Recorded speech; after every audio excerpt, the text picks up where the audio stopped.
নমস্কার। আজকের বার্তা বাংলায় আপনাদের স্বাগত।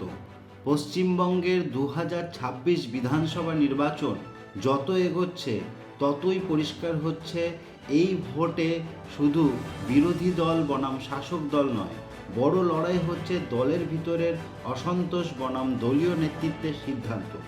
এতদিন আমরা দেখেছিলাম তৃণমূল কংগ্রেসের অন্দরমহলে টিকিট বন্টনকে কেন্দ্র করে ক্ষোভ, অভিমান, বিক্ষোভ, গোষ্ঠীদ্বন্দ্ব। কিন্তু এবার কি সেই একই ছবি দেখা যাচ্ছে বিজেপির ঘরেও? কারণ দিলীপ ঘোষের স্ত্রী রিঙ্কু মজুমদার টিকিট না পেয়ে যেভাবে প্রকাশ্যে ক্ষোভ উগরে দিলেন, আর যেভাবে অধিকারী পরিবার ও সিংহ পরিবার এর প্রসঙ্গ টেনে প্রশ্ন তুললেন, তাতে এখন রাজনৈতিক মহলে একটাই বড় আলোচনা: বিজেপির ভিতরেও কি শুরু হয়ে গেল টিকিট বিক্ষোভের রাজনীতি? রিঙ্কু মজুমদার চাইছিলেন রাজারহাট নিউ টাউন কেন্দ্র থেকে বিজেপির প্রার্থী হতে। তার দাবি, তিনি প্রায় ১৩ বছর ধরে বিজেপির সঙ্গে যুক্ত, দীর্ঘদিন সংগঠনের হয়ে কাজ করেছেন, আগেই দলের কাছে বায়োডাটা জমা দিয়েছিলেন, আবেদনও করেছিলেন। কিন্তু বিজেপির দ্বিতীয় দফার প্রার্থী তালিকা প্রকাশের পর দেখা গেল তার নাম নেই। আর তারপরেই শুরু হয় প্রকাশ্য বিস্ফোরণ। রিঙ্কু মজুমদার স্পষ্ট ভাষায় বলেন, যদি প্রয়োজন হয় রাজনীতি ছেড়ে দেব। এই একটি লাইনই যথেষ্ট বোঝাতে এটা সাধারণ হতাশ নয়, এটা একটা পাবলিক পলিটিক্যাল ওয়ার্নিং। তিনি আরও বলেন, সবার জন্য নিয়ম এক হওয়া উচিত। অর্থাৎ তার ক্ষোভ শুধু টিকিট না পাওয়া নিয়ে নয়, বরং দলের প্রার্থী বাছাইয়ের নীতি নিয়েও সরাসরি প্রশ্ন। এখানেই শেষ নয়। রিঙ্কু মজুমদার অভিযোগ করেন, যাকে প্রার্থী করা হয়েছে তার বিরুদ্ধে আর্থিক কেলেঙ্কারির অভিযোগ রয়েছে। এই বক্তব্যের মধ্যে একটা খুব স্পষ্ট রাজনৈতিক বার্তা আছে। পুরনো কর্মীকে সরিয়ে বিতর্কিত মুখকে সুযোগ দেওয়া হচ্ছে কেন? এটা এমন এক প্রশ্ন যা নির্বাচনের মুখে কোনো দলই শুনতে চায় না। কারণ ভোটের আগে প্রার্থী নির্বাচন মানে শুধু নাম ঘোষণা নয়, সেটা আসলে দলের ভিতরের শক্তি, বার্তা আর কর্মীদের মনোবলের পরীক্ষা।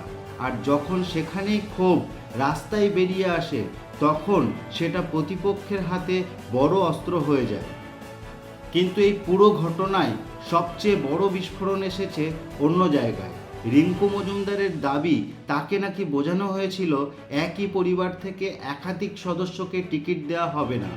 আর তার জবাবেই তিনি প্রশ্ন তোলেন, তাহলে অধিকারী পরিবার, সিংহ পরিবার, সেখানে কিভাবে একাধিক জন টিকিট পাচ্ছেন? এখানেই এখন রাজ্যের রাজনীতি গরম। আর এখানে একটা বিষয় খুব পরিষ্কার করে বলা দরকার, রিঙ্কু মজুমদার কিন্তু সরাসরি কোনো ব্যক্তির নাম নেননি। তিনি শুধু অধিকারী পরিবার এবং সিংহ পরিবার এই শব্দ ব্যবহার করেছেন। কিন্তু রাজনীতিতে অনেক সময় নাম না নিয়েও অনেক বড় কথা বলে দেওয়া হয়, আর ঠিক সেটাই হয়েছে বলেই মনে করছে রাজনৈতিক মহলের একটা বড় অংশ। এখন সাধারণ দর্শকের মনে স্বাভাবিকভাবে প্রশ্ন উঠছে, অধিকারী পরিবার বলতে কাদের দিকে ইঙ্গিত? সিংহ পরিবার বলতে কাদের? বিজেপির ভিতরে অধিকারী পরিবার শুনলেই সবার আগে যে নামটা উঠে আসে সেটা হলো শুভেন্দু অধিকারীর পরিবার। একইভাবে সিংহ পরিবার বললে অনেকের চোখ যায় অর্জুন সিং ঘনিষ্ঠ পরিবার। কিন্তু এখানেই আপনাদের জন্য সবচেয়ে গুরুত্বপূর্ণ বিষয়, এগুলো রাজনৈতিক ব্যাখ্যা। রিঙ্কু মজুমদার নিজে সরাসরি ওই নামগুলো বলেননি। তাই বিষয়টি এখন দাঁড়িয়েছে, নাম না নিয়ে কি বড় নেতাদের পরিবারতন্ত্রের দিকেই আঙুল তুললেন তিনি? আর বিজেপি যেহেতু বহুদিন ধরেই পরিবারতন্ত্রের বিরুদ্ধে সরব থেকেছে, তাই তাদের ঘরের ভিতর থেকেই যদি একই পরিবারে একাধিক টিকিট নিয়ে প্রশ্ন ওঠে, সেটা নিঃসন্দেহে রাজনৈতিকভাবে অস্বস্তিকর। এই ঘটনাকে আরও বড় করে তুলছে আর একটা দিক, রিঙ্কু মজুমদার শুধু মিডিয়ায় বক্তব্য দিয়েই থেমে থাকেননি। সল্টলেকের বিজেপি দপ্তরে গিয়েও অসন্তোষ প্রকাশ করেছেন। অর্থাৎ এটা ঘরের ভিতরের চাপা রাগ নয়, এটা সংগঠনের দরজায় গিয়ে দেওয়া প্রকাশ্য রাজনৈতিক বার্তা। আর এখানেই বিজেপির অস্বস্তি বাড়ছে। কারণ নির্বাচনের আগে কোনো কর্মী বা প্রার্থী প্রত্যাশী ক্ষুব্ধ হতে পারেন, কিন্তু যখন সেই ক্ষোভ প্রকাশ্যে ধারাবাহিকভাবে যুক্তি দিয়ে দলীয় সিদ্ধান্তকে প্রশ্ন করে, তখন সেটা আরও ব্যক্তিগত ক্ষোভ থাকে না, সেটা দলের অন্দরমহলের বার্তা হয়ে দাঁড়ায়। আর ঠিক এই জায়গাতেই আসছে সবচেয়ে গুরুত্বপূর্ণ রাজনৈতিক তুলনা। এতদিন আমরা দেখছিলাম তৃণমূল কংগ্রেসের টিকিট না পেয়ে বিভিন্ন জেলায় অসন্তোষের খবর, কোথাও বসিরহাট উত্তর, কোথাও মালদা, কোথাও মুর্শিদাবাদ, বিভিন্ন জায়গায় টিকিট বন্টনকে কেন্দ্র করে ক্ষোভ, গুঞ্জন, অভিমান, বিক্ষোভের ছবি সামনে এসেছে। বিরোধীরা তখন বলছিল তৃণমূলের ঘরেই আগুন, কিন্তু এখন যদি বিজেপির ঘর থেকে উঠে আসে সবার জন্য নিয়ম এক নয়, পুরনো কর্মীদের অবহেলা, একই পরিবার থেকে একাধিক টিকিট, তাহলে প্রশ্নটা একেবারে সোজা, তৃণমূলের পর এবার বিজেপির ভিতরেও কি একই ধরনের টিকিট অসন্তোষ জমতে শুরু করছে? আর এই ইস্যু আরও স্পর্শকাতর হয়ে উঠছে, কারণ এর সঙ্গে জুড়ে আছে দিলীপ ঘোষ ফ্যাক্টর। দিলীপ ঘোষ আগেই স্ত্রীর প্রার্থী হওয়ার ইচ্ছাকে সমর্থন করেছিলেন, এমন আলোচনা রাজনৈতিক মহলে ছিল। ফলে এখন অনেকেই ঘটনাকে শুধুই একজন প্রার্থী প্রত্যাশীর ব্যক্তিগত ক্ষোভ হিসাবে দেখছেন না, বরং প্রশ্ন উঠছে, এটা কি শুধু রিঙ্কু মজুমদারের বক্তব্য, নাকি এর মধ্যে দিলীপ ঘনিষ্ঠ শিবিরের চাপা অসন্তোষের ছায়াও আছে? বিজেপির ভিতরে সব ঠিকঠাক থাকলে এমন প্রকাশ্য মন্তব্য কি এত সহজে সামনে আসে? এই প্রশ্নটাও এখন জোরালো হচ্ছে। এখন একটা বিষয় খুব ঠান্ডা মাথায় বোঝা দরকার, এই মুহূর্তে এটা বলা ঠিক হবে না যে বিজেপির মধ্যে বড়সড় বিদ্রোহ শুরু হয়ে গেছে, কিন্তু এটাও অস্বীকার করা যাবে না যে রিঙ্কু মজুমদারের এই বক্তব্য একটা রাজনৈতিক সিগন্যাল।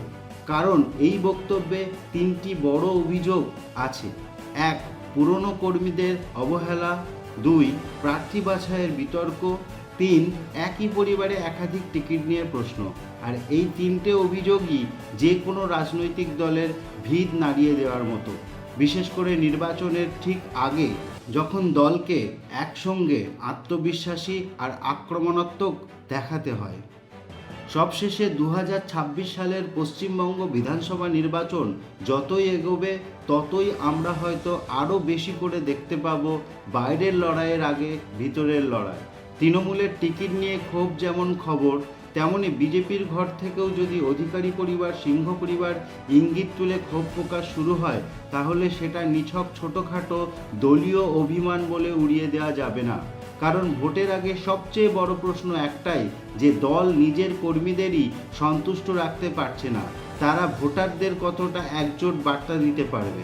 আর সেইখানেই রিঙ্কু মজুমদারের এই বিস্ফোরক মন্তব্য এখন বিজেপির জন্য শুধু বিব্রতকর নয়, বরং সতর্ক বার্তা। আপনাদের কি মনে হয়, রিঙ্কু মজুমদার কি নাম না নিয়ে বড় নেতাদের পরিবারতন্ত্রের দিকেই আঙুল তুললেন?